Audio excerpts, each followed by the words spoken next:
പ്രായത്തിനൊക്കെ ഒരു പ്രായമുണ്ട്. അതെ. ഇത് പ്രായം കഴിഞ്ഞു. ഇടയ്ക്ക് ഞാൻ ശ്രീനിവാസന്റെ മോനായിട്ട് എന്റെ ഉള്ളിൽ ആ ശ്രീനിവാസൻ ഇറങ്ങി വരും. എല്ലാരും പുച്ഛം കൃഷ്ണനെ മുഴുവൻ പാത്തിന് ഞാൻ പഠിച്ചു.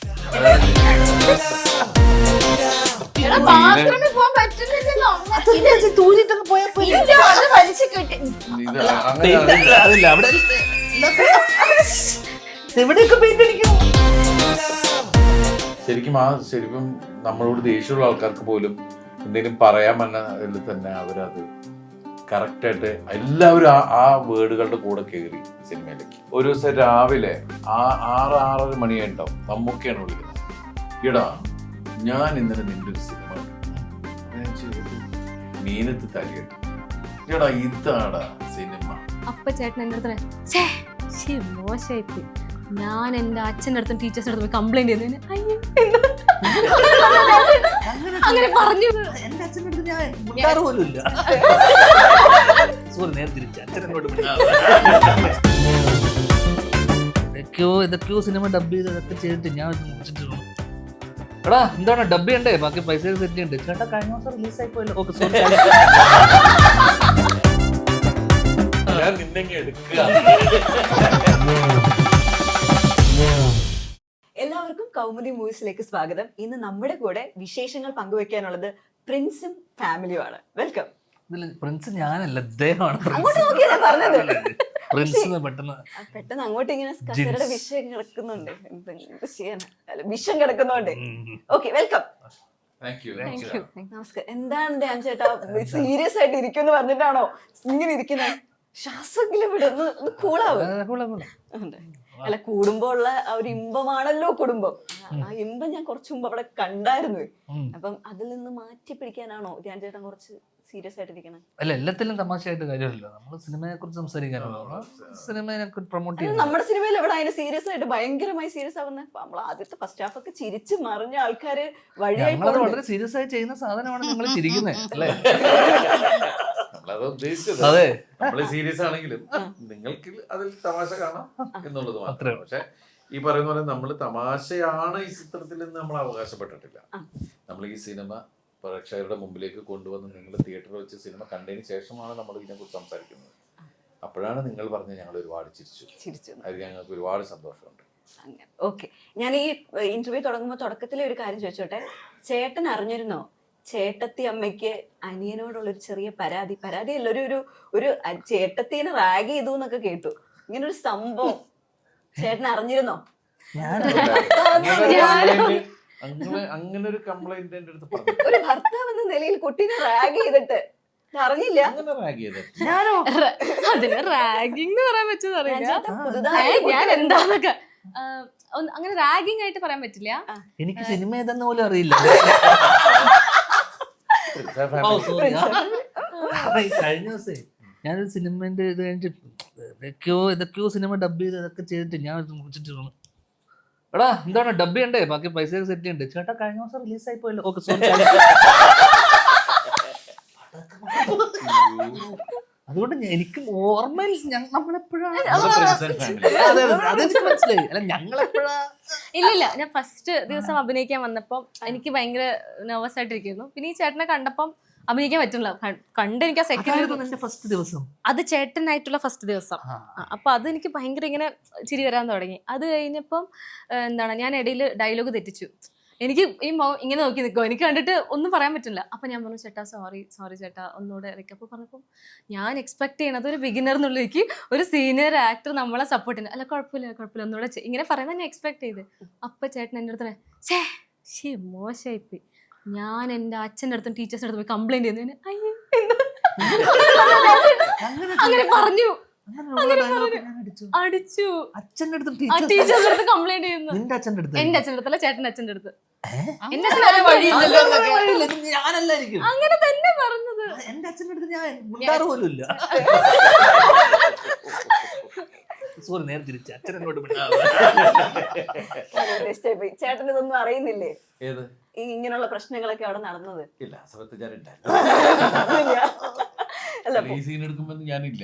അല്ല, ഞങ്ങൾ തമ്മിലുള്ള ഫസ്റ്റ് സീൻ എനിക്ക് ഓർമ്മയുണ്ട്. അപ്പം എന്ത് സംഭവം എന്ന് വെച്ച് കഴിഞ്ഞാൽ റാണിനെ പഠിപ്പിക്കാൻ തന്നെ 3-4 പേരാണ് ഒരു അറ്റ് എ ടൈം. നമുക്ക് സംസാരിക്കാം.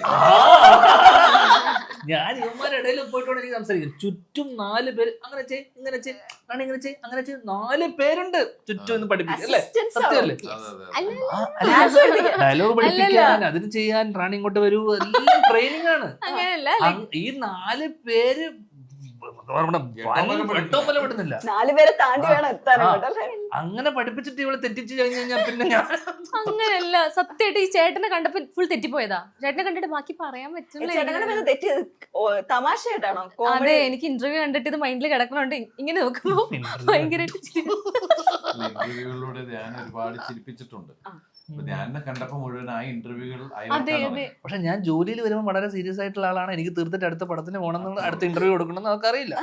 ഞാൻ പറഞ്ഞു അങ്ങനെയൊക്കെ പറഞ്ഞു, ഇങ്ങനെയൊക്കെ പറഞ്ഞു, പറഞ്ഞു കൊടുത്ത അങ്ങനെ പറഞ്ഞു.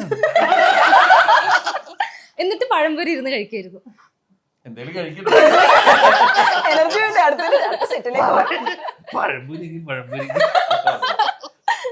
ദിലീപേട്ടാ 150ാമത് ചിത്രം ഇങ്ങനെ സെലിബ്രേറ്റ് ചെയ്തുകൊണ്ടിരിക്കുകയാണ്. അപ്പം ഈ സിനിമയുടെ തുടക്കത്തില് തന്നെ നന്ദി പറഞ്ഞു തുടങ്ങുന്നത് സച്ചിയെ കോട്ട് ചെയ്തിട്ടാണ്. സച്ചിക്ക് നന്ദി പറയുന്നു.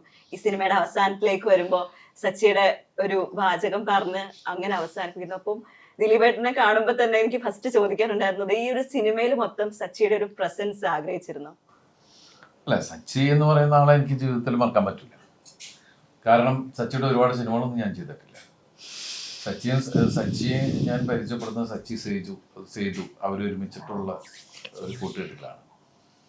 പല തവണ കഥകൾ സംസാരിക്കും. പക്ഷെ നല്ലൊരു സുഹൃത്തായിട്ട് എനിക്ക് ഫീൽ ചെയ്തിട്ടുള്ളത്. പിന്നീട് അതിനുശേഷം സച്ചി ഒറ്റയ്ക്ക് സിനിമകൾ ചെയ്യാൻ തുടങ്ങി. അപ്പോഴാണ് യാദൃശ്യമായിട്ട് ഒരിക്കലും എൻ്റെ അടുത്ത് വന്നിട്ടൊരു സബ്ജക്റ്റ് പറഞ്ഞു. അപ്പോൾ അത് സിനിമയെ ബേസ് ചെയ്തിട്ടുള്ള സാധനം പറഞ്ഞപ്പോൾ ഞാൻ സച്ചിയോട്, സച്ചി ഈ സിനിമാ നടൻ എന്ന് പറഞ്ഞിട്ട് അഭിനയിക്കാനുള്ളൊരു ഇതുകൊണ്ട് ഞാൻ ഇങ്ങനെ വെച്ചു, ഈ സാധനം നമുക്ക് മാറ്റിയിട്ട് അത് സിനിമയിലുള്ള ഒരാളുടെ ഇമേജ് പോയിട്ട് അതിനെ തിരിച്ചയാൾ എടുക്കുന്ന രീതിയിലൊക്കെ ആയിരുന്നു. അപ്പോൾ ഞാൻ സച്ചിബായോട് ചോദിച്ചു, സച്ചിബായി ഈ സിനിമയുടെ പല സാധനങ്ങൾ വന്നിട്ടുണ്ട്, നമുക്കിത് ഒന്ന് നിങ്ങൾ പൊളിറ്റിക്കലി അങ്ങനെ എന്തെങ്കിലും ചിന്തിച്ചു നോക്കിയാൽ ചിലപ്പോൾ ഒരു ഡിഫറൻസ് ഉണ്ടാവില്ലേ എന്ന് ചോദിച്ചു. അപ്പോൾ എനിക്കറിയില്ല അത് സച്ചി അത് ഞാൻ പറയുന്നത് എടുക്കണോ, കാരണം അയാളുടേതായ രീതിയിൽ ചിന്തകളും കാര്യങ്ങളും ഉള്ള ഒരു വേറെ ടൈപ്പ് റൈറ്ററാണ്. സീരിയസ് സിനിമകളായിട്ടും ഒക്കെ പോകുന്ന പല തരത്തിലാണ് സച്ചിയുടെ സിനിമകളെല്ലാം നമ്മൾ ഇഷ്ടമുള്ള സിനിമകൾ തന്നെയാണ്.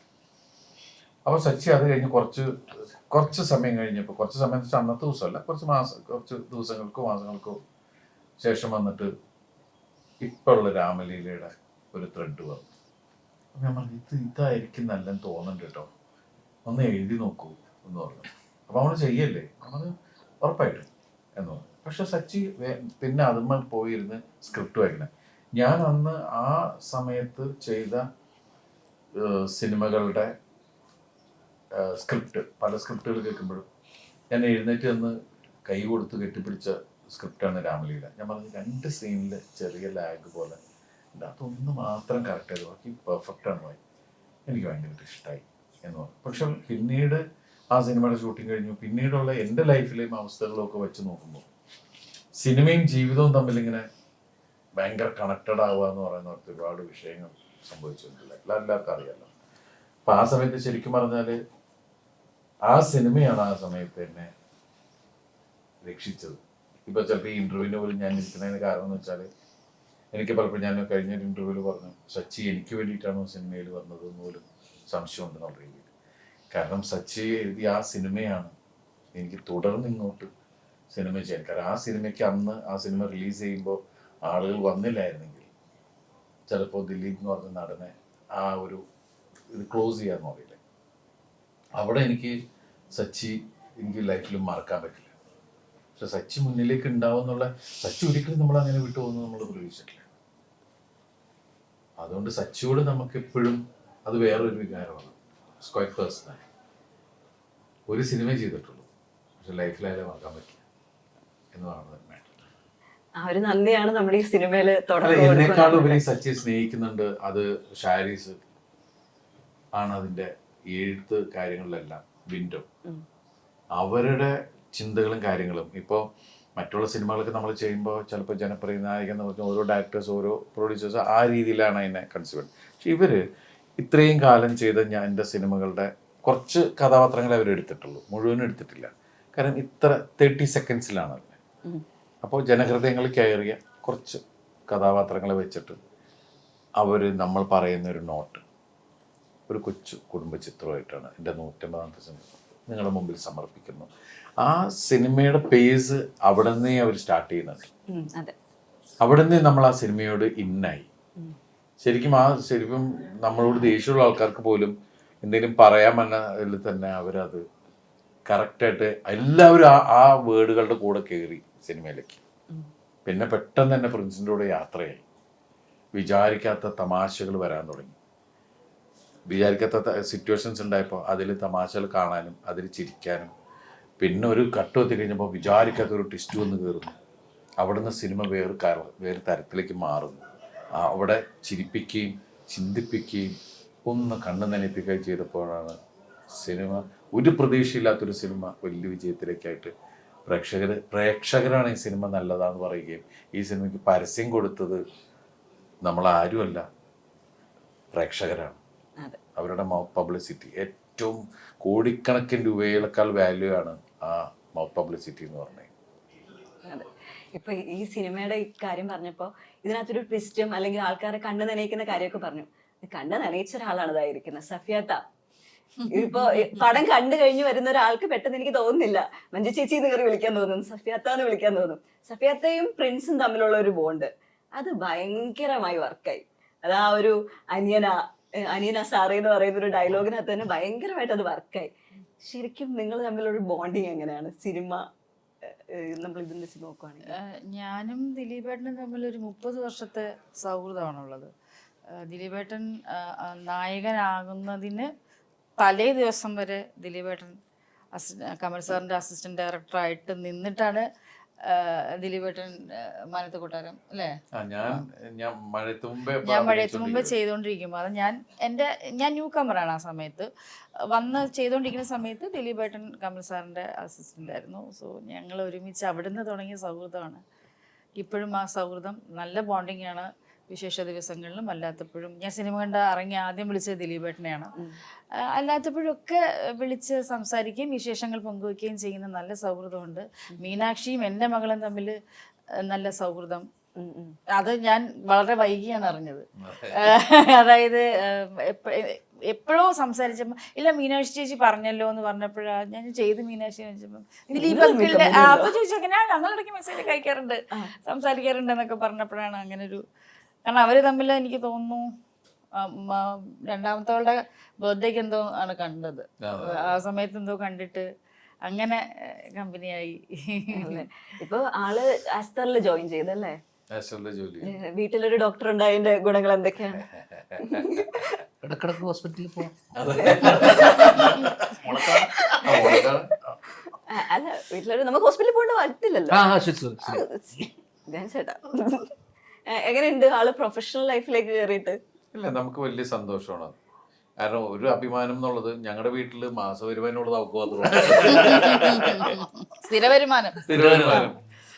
അപ്പൊ അത് വലിയ സന്തോഷമുള്ള കാര്യം. പിന്നെ അവള് പഠിത്തവും ജോലിയും ഒക്കെ ആയിട്ട് ഇങ്ങനെ ഞാൻ ചേട്ടാ ഇപ്പൊ നേരത്തെ നമ്മളൊരു ഫാൻ ബോയ്സ് തമ്മിലുള്ള ഫൈറ്റ് കണ്ടു. അപ്പൊ ഒരു ഫാൻ ബോയ് ആയിട്ടുള്ള ധ്യാൻ ചേട്ടൻ നമ്മുടെ ലിസ്റ്റിൻ ചേട്ടനെയൊക്കെ അടിച്ച് നിലം പരിശാക്കി എന്നുള്ള രീതിയിലൊന്നും പറയാനില്ല. പക്ഷെ അവനൊന്നും അറിയില്ല. ഇതെങ്ങനെ കണ്ടിട്ട് അറിയത്തില്ലായിരിക്കും എന്ന് എപ്പ തോന്നിയത്? കാരണം വെറുതെ നിർവ്വാണം വിട്ടായിരുന്നല്ലോ ഞാൻ ഭയങ്കര ഫാൻ ബോയ് ആണ്, ഫാൻ ബോയ്. അപ്പോഴേ മനസ്സിലായി ഫാൻ ബോയ്സ് ഒരിക്കലും അങ്ങനെ പറയില്ല, ഉള്ളിലാണ് വേണ്ടത്, മനസ്സ്. നമ്മളൊക്കെ മനസ്സിൽ കൊണ്ട് നടക്കുകയാണ്. അപ്പൊ ഞാൻ വിചാരിച്ചു എപ്പോഴെങ്കിലും നമ്മള് എപ്പോഴെങ്കിലും വരുമ്പോ ഒരു സാധനം ഒരു പൊട്ടി വരും എന്ന് വെച്ചാൽ കറക്റ്റ് അവിടെ വന്നിരുന്നു. ഇവന് തിരിച്ചറിഞ്ഞത് എനിക്ക് വേണ്ടി വാദിക്കാൻ, എനിക്ക് വേണ്ടി സംസാരിക്കാൻ, എനിക്ക് വേണ്ടി ശബ്ദിക്കാൻ ഒരാളുണ്ടെന്ന് പറഞ്ഞിട്ടുണ്ടല്ലോ അല്ലെ. മാറ്റത് എല്ലാ കോട്ടകളും വെട്ടി മാറ്റി തവിടുകൂടിയാക്കുന്ന ആള് എനിക്ക് വേണ്ടി ഫൈറ്റ് ചെയ്യാന്ന് പറയുന്നത് അത് വലിയ സംഭവമാണ്. ഞാൻ നിന്നെങ്കിൽ എടുക്കുക. അല്ല നമ്മളെല്ലാവരും ജഡ്ജി ഉൾപ്പെടെ നമ്മളെല്ലാവരും ഇതിന്റെ സിനിമ കണ്ട് ഇഷ്ടം നമുക്കെന്ന് വെച്ചാൽ നമ്മുടെ വീട്ടിലൊരാളെ പോലെയാണ്. എന്തുകൊണ്ട് ഇദ്ദേഹം ജനപ്രിയൻ എന്ന് പറയുന്നത്, നമ്മൾ കണ്ട സിനിമകളിലൊക്കെ നമ്മൾ അടുത്ത വീട്ടിൽ അല്ലെങ്കിൽ നമുക്ക് ഏറ്റവും അടുത്ത് നിൽക്കുന്ന ആളാണ്. അപ്പം നമ്മൾ കാണുമ്പോഴും അല്ലെങ്കിൽ നമുക്ക് ഏറ്റവും പ്രിയപ്പെട്ട ഏറ്റവും സ്നേഹം തോന്നുന്ന ഒരാളെന്ന് പറയുന്നത് സിനിമക്കകത്ത്.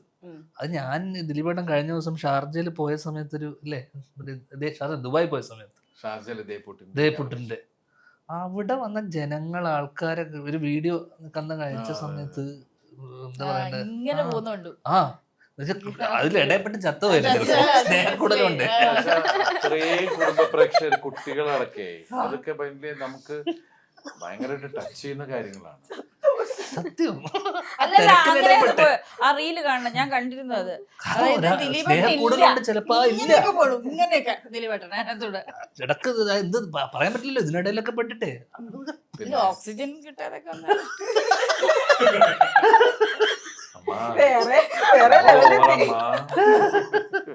അങ്ങനെ സ്നേഹിച്ച് കൊല്ലാണ് ആൾക്കാർ. ലെവലിലേക്ക് എത്തണ്ടേ? ധ്യാൻ ചേട്ടന് എല്ലാ മീഡിയക്കാർക്ക് മൊത്തം കാണപ്പെട്ട ദൈവമാണ്. ഇപ്പൊ ഞാനായിട്ട് പറയേണ്ട ആവശ്യമൊന്നുമില്ല. അല്ല, നമ്മുടെ ചെറുപ്പകാലം എന്നൊക്കെ പറയുന്നത് അദ്ദേഹത്തിന്റെ സിനിമകൾ, തിയേറ്ററിലെ സിനിമകൾ കണ്ട് വളർന്ന ആൾക്കാരാണ് നമ്മൾ. അപ്പൊ എനിക്ക് ദിലീപേട്ടന്റെ ഓടിയ സിനിമകളിൽ ഒരുപാട് എന്താ പറയണ്ട, കഴിഞ്ഞ നമ്മൾ ഈ മത്സരത്തിനിടയിൽ കുറെ സിനിമകൾ, ജോണി ചേട്ടൻ ഒരു സിനിമയുടെ പേര് പറഞ്ഞു, മഴത്തുള്ളി കിലുക്കം എന്ന് പറഞ്ഞിട്ട്. അപ്പൊ ഞാൻ ആ സമയത്ത് കണ്ട ഒരു സിനിമയുണ്ട്, മീനത്തിൽ താലികെട്ട്. ഓക്കെ, ഈ സിനിമ എനിക്ക് ഭയങ്കര അണ്ടർ റേറ്റഡ് സിനിമ എന്നൊക്കെ പറയുമല്ലോ നമ്മള്. പക്ഷേ ടി വിയിൽ വന്നിട്ട് അന്ന് നമ്മൾ തിയേറ്ററിൽ പോയി കാണാൻ നമുക്ക് അവസരം ഉണ്ടായിട്ടില്ല ഈ സിനിമ. അത് സ്കൂൾ കുട്ടിയാ, സ്കൂള് പഠിക്കുക, ടൈയൊക്കെ ഇട്ടിട്ട് പോകും, എവിടെയോ ഇൻസ്പയർഡ് ആയിട്ട് നീ പറയണ്ട്, ഇൻസ്പയർഡ് ആയിട്ട് ഞാൻ അതൊക്കെ ചെയ്യണമെന്ന് കൊതിച്ചു. കല്യാണത്തിന് കൂട്ടുകാരന്റെ കല്യാണത്തിന് പോയി വീട്ട് ആരൊക്കെ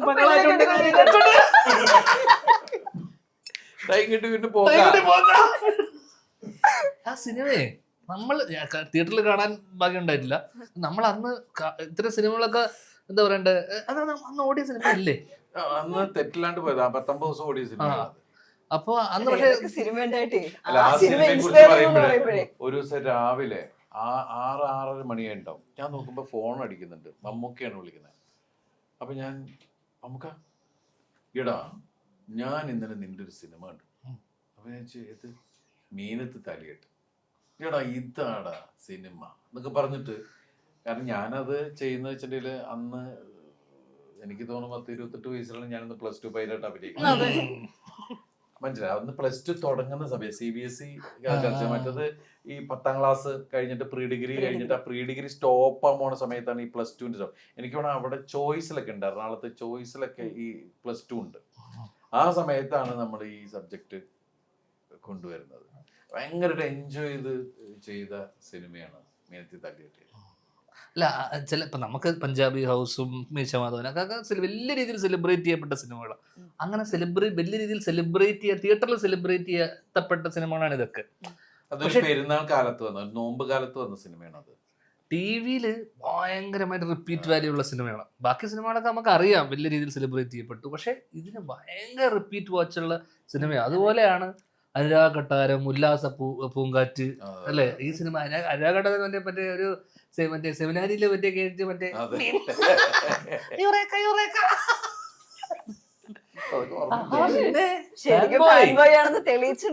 അല്ല ദിലീപേട്ടന്റെ സിനിമകളെല്ലാം അതിനകത്ത് വന്നൊരു സാധനം ഉണ്ടല്ലോ, സിസ്റ്റർ അതിന്റെ ഒരു ഡയലോഗ് ഉണ്ടായിരുന്നല്ലോ, അത്ഭുത പ്രവർത്തിയാ. ദിലീപേട്ടന്റെ സിനിമകളൊക്കെ നമ്മൾ എത്ര കണ്ടാലും മടുക്കാത്ത സിനിമകളാ. അത് ഇപ്പൊ ടിവിയിൽ റിപ്പീറ്റ് ചെയ്ത് വരുമ്പോഴും നമ്മൾ അവിടെ ഇരുന്ന് പോകും, അത് കണ്ട് ഇരുന്ന് പോകും. അപ്പൊ ഈ പറഞ്ഞ പോലെ തന്നെ ദിലീപേട്ടന്റെ സിനിമകൾ കണ്ട് വളർന്നതാണ്. അതുപോലെ ഒരു സിനിമയാണ് മിസ്റ്റർ ബട്ട്ലർ. അയ്യോ, അത് ഇപ്പഴും ലിഫ്റ്റ് കയറി അത് കറണ്ട് പോവോ, വെജിറ്റബിൾ ബിരിയാണി ബോണ്ടിങ്ങിന്റെ കാര്യം ചോദിച്ചില്ലേ, ഞങ്ങള് അത് ആ പാട്ട് തന്നെ എനിക്ക് ഇപ്പോഴും 2 നൈറ്റ് അങ്ങോട്ടാ ഷൂട്ട് ചെയ്തത്. മഹാബലിപുരത്തല്ലേ, മഹാബലിപുരത്ത് 2 നൈറ്റ് ഷൂട്ട് ചെയ്തിട്ട് ഈ മനുഷ്യനുണ്ടല്ലോ പോണ്ടിച്ചേരിയിലുണ്ടായിരുന്നു അതെ അതെ. എന്നിട്ടുണ്ടല്ലോ ഫുൾ നീല അടിച്ചിട്ട് കൃഷ്ണന്റെ വേഷം കിട്ടി നിക്ക, ഒന്ന് യൂറിൻ പാസ് ചെയ്യാൻ പോലും പോവാൻ വയ്യ, അങ്ങനെ നിക്കാണ് ഇദ്ദേഹം രാത്രി ഫുള്ള്.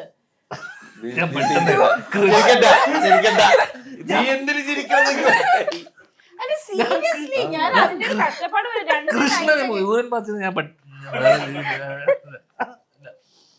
അല്ല അതെന്താ യൂറിൻ അല്ല അതല്ല ബാത്റൂമിൽ പോകാൻ പറ്റുന്നില്ലെന്നോ തൂരിട്ടൊക്കെ പോയപ്പോ ഇല്ല, അത് വലിച്ചു കെട്ടി ഫുള്ള് പെയിന്റ് അടിച്ചിരിക്കും ബ്ലൂ പെയിന്റും അടിച്ച് പെയിന്റ് മൊത്തം ഇത് അങ്ങനെ അതില്ല. അതില്ല അവിടെ എവിടെയൊക്കെ പെയിന്റ് അടിക്കും അങ്ങനെയാണ് നീളത്തിന് പോകും. അങ്ങനെയാണ് ഹരിശ്രീഷും ചേട്ടന് മൂത്രം വെച്ചിട്ടുണ്ടാവില്ലല്ലോ.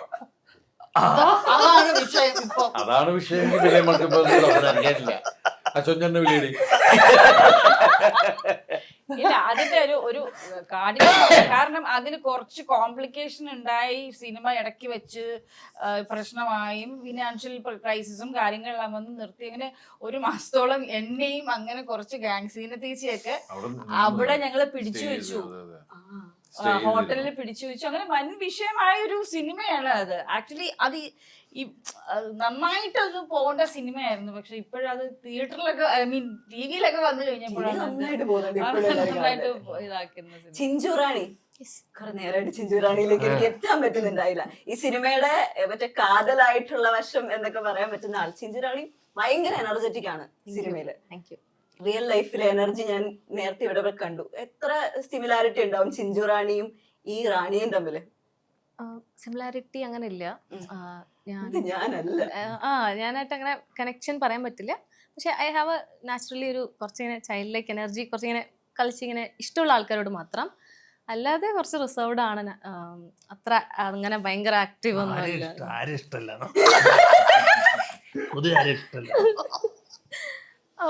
ജനറലി കുറച്ച് ടോക്കറ്റീവ് ആണ്, പക്ഷെ നല്ല റിസർവ്ഡ് ആണ്. സംസാരിക്കും, നന്നായി സംസാരിക്കും ആൾക്കാരോട്. സംസാരിക്കും. ഞാൻ ചേട്ടന്റെ പടങ്ങളൊക്കെ കാണാറുണ്ടോ? അല്ല ഇന്റർവ്യൂസ് ഞാൻ ഭയങ്കര വലിയ ഫാനാണ്. ഞാൻ ചേട്ടാ അപ്പൊ ചോദിക്കണം, തിരയോ? ആദ്യം വന്ന സിനിമ അത് കണ്ടിട്ട് ഭയങ്കര ഫാനായി. അതിന്റെ അപ്പുറത്ത് അടികപ്പേരെ കുഞ്ഞിരാമായണം വർഷങ്ങൾക്ക് ശേഷം ഒന്നും കണ്ടില്ലേ? വർഷങ്ങൾക്ക് ശേഷം കണ്ടു. അതിൽ വയസ്സായ കണ്ടിട്ടില്ല. അടികപ്പേര് കൂട്ടമണി ഭയങ്കര ഫേമസ് ആയതല്ലേ? അത് ഞാൻ കണ്ടായിരുന്നു. ശരി ശരി. കുഞ്ഞിരാമായണം ഇല്ലായിരുന്നു. ഇല്ല, എനിക്ക് തീരെ ഭയങ്കര ഇഷ്ടമായ പടം. ദിലീപേട്ടന്റെ സിനിമ കണ്ടിട്ടില്ലെന്ന് പറയും. ദിലീപേട്ടന്റെ പടം ഞാൻ അത്യാവശ്യം എല്ലാം കണ്ടിട്ടുണ്ട്. ചേട്ടന്റെ പടമല്ലേ ചോദിച്ചത്? അല്ല അതും പറയല്ലേ. ഫാനാണെന്ന് പറഞ്ഞ അപ്പൊ ഇല്ല, ശരിക്കും ക്യൂസ് ചെയ്യാൻ തുടങ്ങും. ഇപ്പൊ തുടങ്ങും. ഞാൻ ഫാനാണെന്ന് പറഞ്ഞ ഇന്റർവ്യൂ കണ്ടിട്ടാണ്. അല്ല അതല്ല, ദിലീപേട്ടന്റെ പടം കണ്ടു തോന്നുന്നു. ഞാൻ ഇപ്പൊ ക്യൂസ് തുടങ്ങും. വേണ്ട, ക്യുസല്ലേ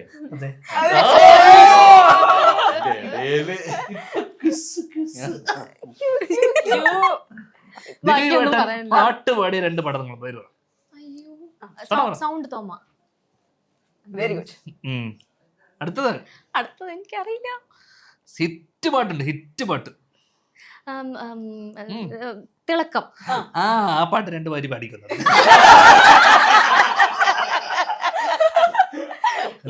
സാറേ സാറേ സാറേ സാറിന്റെ വീട്ടിൽ കല്യാണം. നന്നായിരിക്കും. എനിക്ക് ഞാൻ കേട്ടിട്ടുണ്ട് എല്ലാം നന്നായിരിക്കും. ഞാൻ കേട്ടിട്ടുണ്ട് അസലിക്കയുടെ കയ്യിൽ നിന്ന് എടുത്ത പാട്ടാണതെന്ന്. അതെ അതെ അതെ. അഫ്സലിക്ക് പറഞ്ഞു കൊടുക്കാൻ പോയതാ. അവസാനം അങ്ങനെ നന്നായി പാടി വെച്ചതാ. ഇങ്ങനെ പാടണം എന്ന് പറഞ്ഞു കൊടുക്കാൻ പോയതാ. പക്ഷെ അത് പിന്നീട് പാട്ടായി മാറി. അങ്ങനെ ഇപ്പൊ ഈ സിനിമയിൽ എനിക്ക് തോന്നുന്നു ഉദിത് നാരായണൻ, ഇതില് അവസൽ ഭായി പാടിയിട്ടുണ്ട്, അവസൽ പാടിയിട്ടുണ്ട്, ഉദിത് ജി പാടിയിട്ടുണ്ട്. അപ്പൊ ഇപ്പൊ ഉദിത് ജി എന്നൊക്കെ പറയുമ്പോ നമുക്ക് എപ്പോഴും മുന്തിരിപ്പാടാവട്ടെ, പിന്നെ ഇപ്പോഴത്തെ ഒരു ട്രെൻഡിങ് സോങ് ഉണ്ട് സ്പീഡിലെ പാട്ട്, ഭയങ്കര ഹിറ്റ് ആയിട്ടുണ്ട്. അങ്ങനെ ദൈവം അനുഗ്രഹിച്ച് ഇവിടെ പാടിയ പാട്ടുകളൊക്കെ ഹിറ്റ് ലിസ്റ്റിൽ വന്നിട്ടുള്ള പാട്ടുകൾ. ഓക്കെ, ഇപ്പം ചിഞ്ചുറാണിയുടെ കാര്യം നമ്മൾ ചോദിച്ചോണ്ടിരിക്കുകയാണ്. ചിഞ്ചുറാണിക്ക് എന്തെങ്കിലും നമ്മുടെ ദിലീപേട്ടനിൽ നിന്ന് പ്രാങ്ക് കിട്ടിയിട്ടുണ്ടോ എന്നൊരു ചോദ്യമുണ്ട്. എന്താണെന്നറിയോ, നമ്മൾ പല ഇന്റർവ്യൂസിലും പല നടിമാരും പറഞ്ഞിട്ടുണ്ട്, ആദ്യമായി ദിലീപേട്ടന്റെ കൂടെ അഭിനയിക്കാൻ പോവുകയാണെങ്കിൽ, ഇൻഡസ്ട്രിയിൽ ആദ്യമാണെങ്കിൽ ദിലീപേട്ടൻ എന്തെങ്കിലുമൊക്കെ പറഞ്ഞ് സെറ്റിൽ പ്രാങ്ക് ചെയ്യുമെന്ന്. ഇപ്പൊ അങ്ങനെ ആ ഒരു പണ്ടത്തെ ആ ഒരു പ്രാങ്കിങ് പരിപാടി ഇപ്പൊ ഉണ്ടോ? ആകെ വന്ന് പരിഭവിച്ചത് ആകെ ഇത് എന്താ ചെയ്യണെന്ന് അറിയുന്ന സ്ഥലത്ത് നമ്മളും വെറുതെ അതിനെ വട്ടാക്കി കഴിഞ്ഞാല് മൊത്തത്തിൽ നമ്മുടെ പ്രോഡക്റ്റിനെ തന്നെ ബാധിക്കും. കാരണം ഭയങ്കര ഒരു ഞാണമ കളിയുള്ള ഒരു ക്യാരക്ടറാണ് ചെയ്തുകൊണ്ടിരിക്കുന്നത്. ഒരു ലിമിറ്റ് വേണം. ഈ ക്യാരക്ടർ കുറച്ച് ഓവറാണ്, പക്ഷെ അത് ഒരു പൊടിക്കും കൂടി അത് ഓവറായി കഴിഞ്ഞാൽ നമുക്കത് അരോചകം ഇഷ്ടപ്പെടത്തില്ല അല്ലേ, അരോചകമാവുന്ന ഒരു അതാ പറഞ്ഞൊരു ഒരു സർക്കസ് ആണത്. കാരണം ബേസിക്കലി അവരങ്ങനെ അല്ല, അങ്ങനെ ആക്കി എടുക്കുക എന്ന് പറയില്ലേ. അതിന്റെ ഇടയ്ക്ക് പോയിട്ട് നമ്മൾ എന്തെങ്കിലും പറഞ്ഞപ്പോഴും അല്ലെങ്കിൽ ഇത് ശരിയാവോ എന്ന് പറഞ്ഞ് നടക്കുന്ന ഒരാള്. ഇനിയിപ്പോ അടുത്ത സിനിമയ്ക്കൊക്കെ നമുക്ക് അങ്ങനെ എന്തെങ്കിലും പ്രാങ്കിനൊക്കെ ഒരു പ്രായമുണ്ട്. അതെ, ഇത് പ്രായം കഴിഞ്ഞു, മനസ്സിലല്ലേ പ്രാങ്കിന്റെ പ്രായം. അത് അന്ധകാലത്ത് പ്രാങ്ക് പ്രായമില്ല, പ്രായമുണ്ട്, ഇല്ല ഞാൻ പറയാം. എന്താന്ന് വെച്ചാല് നമ്മൾക്ക് മാനസികമായിട്ട് കോളേജിൽ നിന്ന് പോയിട്ടില്ല, ശാരീരികമായി പോയി, അതിനോട് പ്രസക്തി ഇല്ല. ശരി ശരി ശരി. എന്നാലും ഒരു പ്രാങ്ക് ഇടക്ക് ഞാൻ ശ്രീനിവാസന്റെ മോനായിട്ട്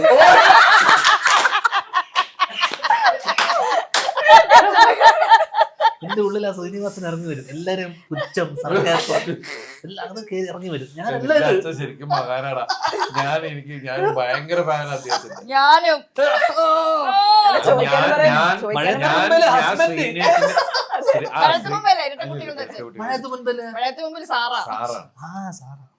ഞാന് ശ്രീനന്റെ കൂടെ അസിസ്റ്റന്റ് ആയിട്ട് വർക്ക് ചെയ്തിട്ടുണ്ട്, അഭിനയിച്ചിട്ടുണ്ട്, ഷോസുകൾ പോയിട്ടുണ്ട്. ഞങ്ങൾ അത്ര ഞാൻ ഭയങ്കര ഫാനാണ് ശ്രീനന്റെ. അവിടെന്നാണ് നിന്നിലേക്കുള്ള സ്നേഹം എനിക്ക് തോന്നി. അപ്പൊ ഞാനിപ്പോ പറഞ്ഞതോടെ സ്നേഹം കൂടിയോ? അച്ഛൻ കാണണ്ടായിരുന്നു. നമ്മുടെ സിനിമയിലെ തുടക്കത്തിൽ തന്നെ കല്യാണത്തെ പറ്റി പറയുന്നുണ്ട്. കല്യാണം ഉണ്ടാക്കിയ കുറെ കാര്യങ്ങളാണ് നമ്മൾ ഈ സിനിമയിൽ കാണുന്നത്. പിന്നെ ഇതുപോലൊരു കല്യാണം നമ്മൾ കണ്ടിട്ടുള്ളത് ഭയങ്കര കുറവായിരിക്കും അല്ലെ? നിങ്ങൾ പോയി അതുപോലെ എക്സ്പീരിയൻസ് ചെയ്തൊരു കല്യാണം ഉണ്ടോ? നമ്മള് ശരിക്കും പറഞ്ഞാല് നമ്മളുടെ തന്നെ ഒരു കൂട്ടുകാരി കല്യാണം കഴിച്ച് ഭർത്താവിനെ കൊണ്ട് പൂളി ചാടിയതാണ് നമ്മൾ കുളത്തിൽ ചാടിയത്. സാധനമുണ്ട് പുറത്ത് പറയണ്ട. അല്ല, ഞാൻ ഇന്നലെ ഒരു റീൽ, ഇന്നലെ കുറച്ച് ദിവസമായിട്ട് റീല് കാണുന്നുണ്ട്, പല പല റീൽ. അതിൽ ഇന്നലെ കറക്റ്റ് നിങ്ങളുടെ ഫസ്റ്റ് നൈറ്റ് കഴിഞ്ഞിട്ടുള്ള ആ രാവിലത്തെ സീക്വൻസ് ഇല്ലേ, കറക്റ്റ് ഒരു കൊച്ചു ചെയ്ത് വെച്ചേക്കും. ഞാൻ ബിന്റേക്ക് അയച്ചു കൊടുത്തു. ഒരുപാട് കുട്ടികൾ നമ്മൾ കണ്ടിട്ടുണ്ട്. നമ്മളത് വ്യക്തിപരമായിട്ട് ഇന്നാള് നമുക്ക് പറയാൻ പറ്റൂല. ഇത് ഈ പടം റിലേറ്റ് ചെയ്ത് എന്തുകൊണ്ടാ ഇത് ഉള്ളതാണ്. ഇത് ഫുൾ നമ്മൾ വെറുതെ ക്രിയേറ്റ് ചെയ്ത ഒരു സാധനമല്ല. നമ്മുടെ മുമ്പിൽ, നമ്മുടെ വീട്ടിലോ നമ്മളിലോ നമ്മുടെ അയവക്കത്തോ നടക്കുന്ന സാധനങ്ങൾ മാത്രമാണ് സിനിമയിലൂടെ പറഞ്ഞിരിക്കുന്നത്. എന്താ കല്യാണം? എന്റെ കല്യാണം, സ്വന്തം കല്യാണം.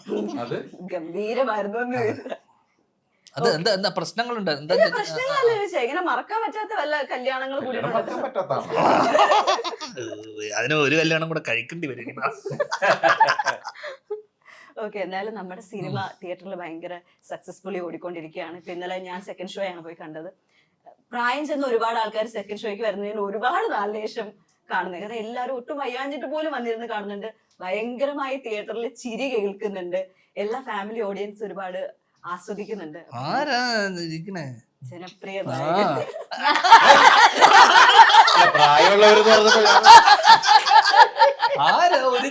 ഒരു ചിരി ബമ്പർ ചിരി കണ്ട് ചിരി കളിയാക്കൊന്നും വേണ്ട, ഇറങ്ങി നിക്കുമ്പോ നോക്കിക്കോ നിങ്ങള്. ഭയങ്കര സ്നേഹമാണ് ഒടുക്കത്തെ സ്നേഹം. സത്യം. ഞാൻ വരെ കാണുമെന്ന് തോന്നുന്നു. ഞാൻ കണ്ടിരുന്നു കഴിഞ്ഞ കഴിഞ്ഞ ആഴ്ച. അതിപ്പോ റീല് കൊണ്ടിട്ടുണ്ട്. പറയല്ലേ എക്സ്ക്ലൂസിവിറ്റി പോകും. അല്ല, അത് പറഞ്ഞാൽ ഞാൻ ഇന്നലെ അടിച്ചായിരുന്നു. ഒരു വെച്ചിട്ട് അറിയോ എന്ന് വെച്ചപ്പോഴത്തേക്ക് ഞാൻ മൊബൈലിൽ ഒരുപാട് കണ്ടിട്ടുണ്ട്.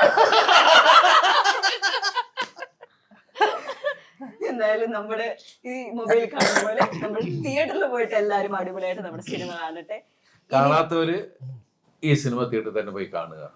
നിങ്ങളെ പൂർണ്ണമായിട്ട് ഞങ്ങൾക്ക് പറയാം 100% നിങ്ങളെ രസിപ്പിക്കുന്ന, നിങ്ങളെ എൻഗേജ് ചെയ്യിപ്പിക്കുന്ന ഒരു പൂർണ്ണ ഫാമിലി ചിത്രം തന്നെയാണ് Prince and family. Okay, thank you. Thank you so much. Thank you.